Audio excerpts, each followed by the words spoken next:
to another episode of Drafters TV. I'm Ben Hauver, and today we're talking about stacking. Specifically, looking at some sneaky stacks in the mid to late rounds worth targeting that realistically will both strengthen the correlation of your best ball rosters and hopefully add a little bit of that upside that you're going to need if you're trying to take down one of these best ball tournaments. Speaking of best ball tournaments, on last week's video, I discussed a handful of different draft strategies and explored the viability of those strategies in relation to the best ball championship over on Drafters. I had planned to give away a free ticket to that tournament, although it is since filled after only being live in the lobby for under 2 weeks. Fortunately, Drafters launched a second best ball tournament immediately after the first one filled. We're still looking at a $5.50 entry with 100 team max. However, the size of this field has doubled. 10,000 entries, $10,000 to first, and a flattened out payout structure that rewards finishes outside of the first place, but still, towards the top end a little bit more lucratively. So, while I can't give out a ticket to the old tournament, I can give away a ticket to this new tournament. So, all you had to do to be entered in for last week's chance to win was subscribe to this YouTube channel, Drafters Fantasy, and comment on last week's video with your favorite draft strategy. We had a handful of submissions. I've got the names of everybody who commented opened up on a randomizer on another screen. So, without any further ado, let's find out who is winning a free ticket.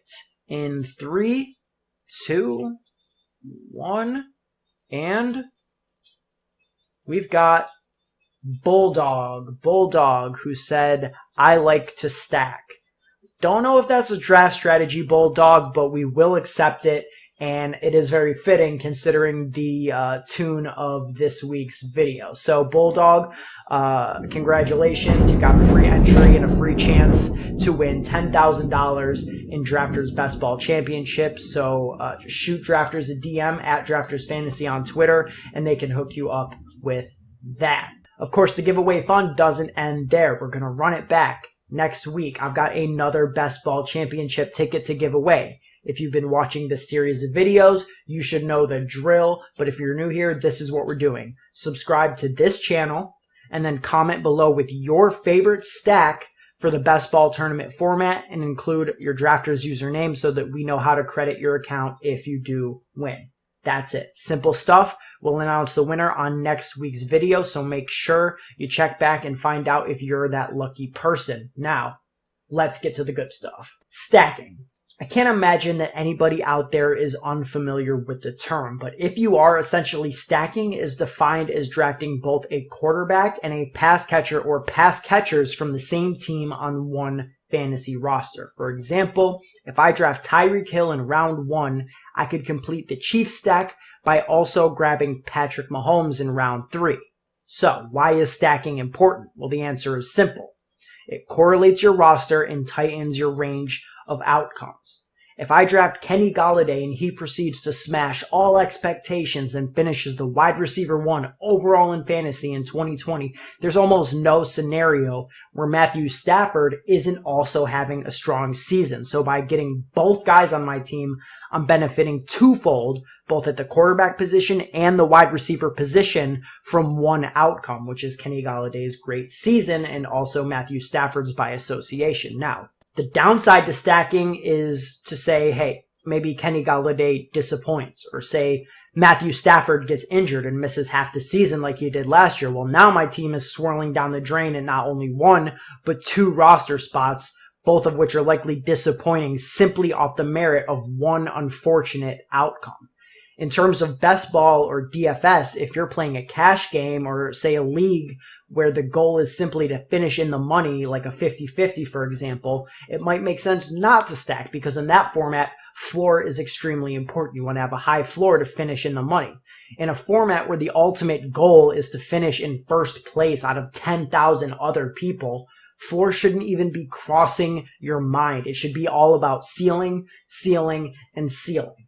For that reason, I view stacking not just as a smart way to build an edge into your rosters, but as an absolute necessity when drafting teams for a tournament like the one on Drafters. So, Now that we've covered that, let's talk about some stacks that I'm looking to target in these drafts. I will say, before we get going, that I'm not going to be talking about the most obvious stacks. Does Mahomes to Tyreek Hill have league-winning upside? Of course it does. Rodgers to Adams. Kyler Murray to DeAndre Hopkins, yes. But you don't need me to tell you that.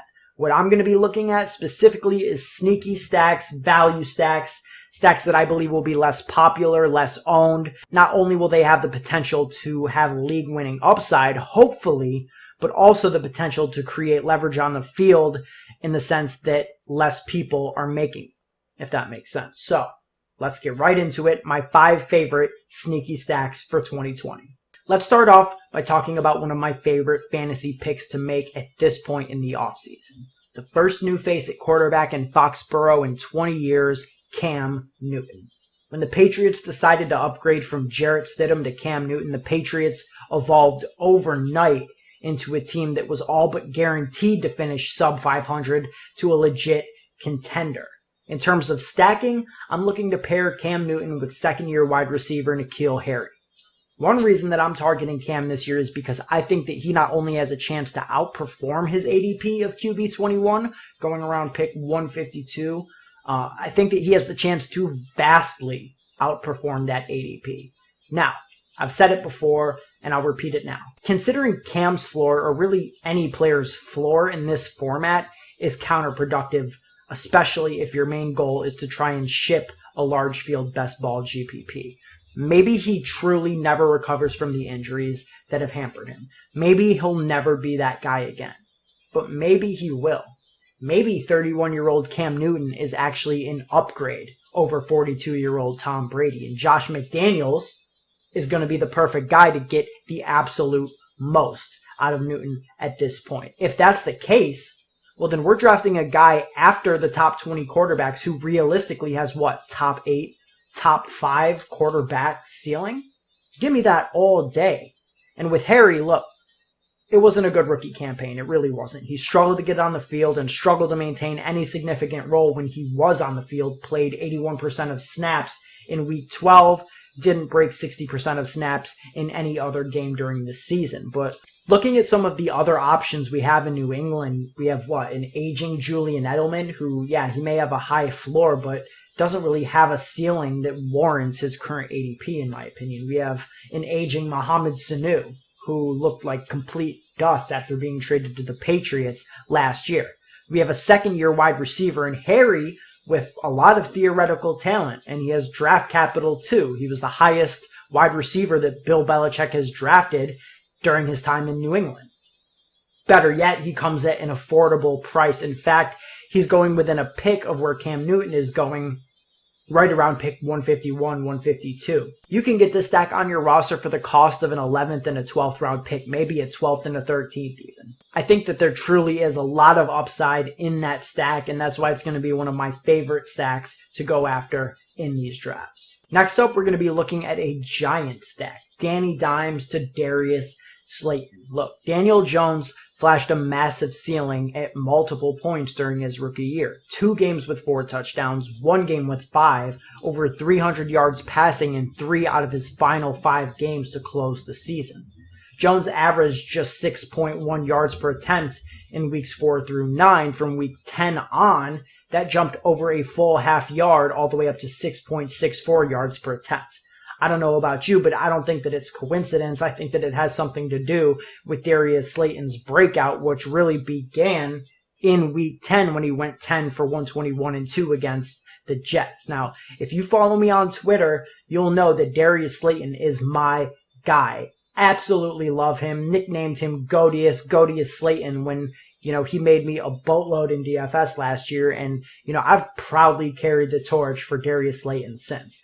I know there is some concern about how this Giants offense will look and how targets will be distributed. Normally, in a seemingly ambiguous situation like this, I tend to target the cheapest asset in fantasy. In this case, that would be Golden Tate, who's going about 22 picks later than Sterling Shepard, who's going about 5 picks later than Darius Slayton. However, in this iteration of the Giants offense, I believe Darius Slayton's role is extremely secure. If anything, Golden Tate and Sterling Shepard will cannibalize each other. Both players are best suited to attack the middle of the field. Throw in Evan Ingram, who also attacks the middle of the field, and Saquon Barkley, who's going to be running underneath routes. Darius Slayton projects to dominate downfield looks from Daniel Jones. Those deep passes are going to give Darius Slayton a pretty massive ceiling on a week-to-week basis, and seeing as both he and Danny Dimes were both rookies last year, there's considerable room for both players to take a step forward. I love targeting the Giants offense in general, and stacking Jones with Godius is my favorite way to get a piece of that passing attack. All right, stack number 3. This one might not be too popular, but I think that there's a lot of merit to trying to utilize a Vegas Raiders stack that includes Derek Carr and Darren Waller. I think Darren Waller is being underrated in all fantasy formats this year. I think the general consensus is that he's the tight end 5, sort of in a tier of his own, below the Mark Andrews, Zach Ertz tier, and above the Evan Ingram, Hunter Henry, Tyler Higbee, Hayden Hurst, whoever you want to put in that sort of next mold of guys tier.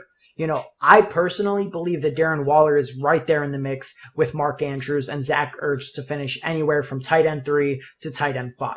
What we saw from him last year was surprising, it was unexpected, but it was also encouraging. So much of his fantasy production came from the yards and from the receptions, 90 yards, over 1,000 yards. You compare that to a player like Mark Andrews, who scored 7 more touchdowns than Darren Waller off of 26 less receptions. And what that tells me is that we can expect regression to the mean to impact these players in opposite ways. Unless Andrews sees a massive spike in targets, then I don't expect those touchdown numbers to be sustained. I just don't. They should come down. Waller, on the other hand, should easily score more than 3 times over the course of the season if he sees a similar amount of looks from Derek Carr. Now, I will admit, the competition for targets has gotten tougher for the Vegas Raiders. They added Henry Ruggs, the first wide receiver off the board in the 2020 draft, Bryan Edwards, Lynn Bowden, all guys who are going to be looking to establish roles for themselves in that offense. That said, the shortened offseason and the limitations that COVID is putting on these teams really makes Waller and Carr's chemistry even more valuable in 2020. I also don't really view the improvement of this offense due to an influx of talent as a negative. In fact, I think that it can contribute to more scoring opportunities for Darren Waller. Hence why this is one of my favorite stacks to attack, especially when you consider that Waller shores up your tight end position and is really going much later than guys like Mark Andrews and Zach Ertz. Although they're only about 15, 20 picks apart or so in ADP, I've seen Waller fall further and further and further in these best ball champion drafts. I think his ADP is going to continue to drop, and if that's the case, I'm going to be hammering picks of Darren Waller all year long. All right, next up, we've got a Colts stack. Phillip Rivers to T.Y. Hilton. I'll admit it, I'm higher on the Colts offense than a lot of people are right now. Between the elite offensive line, the good coaching, and the offseason quarterback upgrade, I think there is a lot to like. Starting with T.Y. Hilton. Hilton has a 5th round ADP right now, but it's not irregular to see him slip into the 6th round. A lot of the times, depending on your roster construction, you're able to grab Hilton as your wide receiver 3 or your wide receiver 4, and that really sets you up to come back and grab Phillip Rivers as your QB3 extremely late in the draft. And that's a point worth stressing. When you draft guys like Hilton or maybe Cortland Sutton or DJ Chark in the mid rounds, then it really sets you up to take the correlated quarterback late. One of the reasons that I prioritize grabbing wide receivers in that tier is that I know when I get around to looking towards my QB2 or my QB3 later in the draft, I can grab a guy that, fits the story that I'm trying to tell with my roster, if that makes sense. Hilton is a player who I think the fantasy community is frankly just overreacting to in terms of letting him fall in drafts because of one bad year, his bad year last year, which again is injury related. Hilton has gone over 1,000 yards in 5 out of the last 7 seasons. He's been nothing but consistent. I haven't seen anything that would make me believe that he won't be Phillip Rivers' new Keenan Allen. That being said, he's not the only Colt that I think is good to stack Phillip Rivers with. He's just the one with the highest ceiling. I also look at somebody like Paris Campbell, who's expected to run a lot of routes out of the slot for Indy, but profiles better as sort of a deep threat T.Y. Hilton replacement in the future as a guy with a lot of upside to target in these drafts. Nyheim Hines is another name on the Colts that I think pairs well with Phillip Rivers. He's the perfect PPR pick to go. He's going after pick 160, and he fits well with Rivers' proclivity for dumping off the ball to backs. And unlike Jonathan Taylor and Marlon Mack in the backfield, really should have a stable role from the start of the season to the end. I find myself drafting Colts players at an extremely high rate because I think that most of them are going later than they should. Even Jack Doyle is going later than he should. So really, with Rivers falling deeper and deeper and so many viable options on the Colts to stack him with, he's one of my favorite quarterbacks to attack. And when you consider that he hasn't finished lower than QB 15 since 2012 with several top 10 finishes mixed in there as well, I think that Rivers is one of the top late round quarterbacks to try and stack with some of the pass catching assets on the Colts. All right, and finally, the final stack we're going to be covering today is one that I've been pretty low on up until recently, and I'm really starting to come around. This is a stack coming from a team with no name. Of course, I'm talking about Dwayne Haskins and Terry McLaurin. I'll be honest, I'm not the biggest Haskins guy. I don't know what kind of step forward, if any, I truly believe he's going to take in his sophomore season. I think that it's unfortunate that he's attached to what is pretty clearly the worst run franchise in the NFL right now. And while I don't think that Ron Rivera is a terrible coach by any stretch, I do wonder if this organization has put Haskins in a position to succeed. My lean is that they haven't. However, that doesn't mean that they won't be able to make some magic happen off of the talent of Scary Terry. Terry McLaurin was likely a Week 17 concussion away from breaking 1,000 yards as a rookie. He finished 58 receptions for 919 yards and 7 touchdowns. The thing that has been drawing me more and more to McLaurin as of late is the possibility that he is going to just get peppered with an absolutely insane amount of targets in 2020. Kelvin Harmon, who is the Washington football team's projected wide receiver 2, just recently tore his ACL. McLaurin has virtually no competition for targets, unless I guess you consider guys like Steven Sims and Cody Latimer competition for targets. I don't. While many young quarterbacks and pass catchers will struggle to build chemistry in this bizarre offseason, Haskins and McLaurin don't have to worry about that. McLaurin's been catching passes off the arm of Dwayne Haskins since college. McLaurin is an absolute burner and the exact type of player with the deep downfield upside to create some truly monstrous fantasy weeks. The pairing is extremely cheap too. McLaurin is going at pick 56 in drafters leagues, and as much as I like guys like Devontae Parker, Cortland Sutton, DK Metcalf, I'd be pretty surprised if McLaurin didn't out-target each and every one of them. Well, I think that Dwayne Haskins should be going late in drafts when you look at the team situation.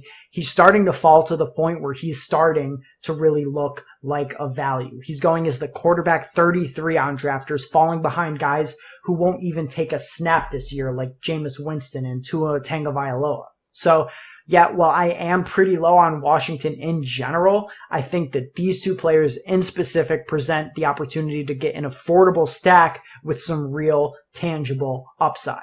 I'm going to take some shots on McLaurin and Haskins in these drafts. But that's all I've got for you guys this week. I appreciate you watching the video. I hope that you found some of what I talked about today to be valuable. Like I mentioned at the top of the video, for your chance to win a free ticket to the Best Ball Championship on Drafters, all you have to do is subscribe to this YouTube channel and comment below with your favorite sneaky stack for the 2020 season.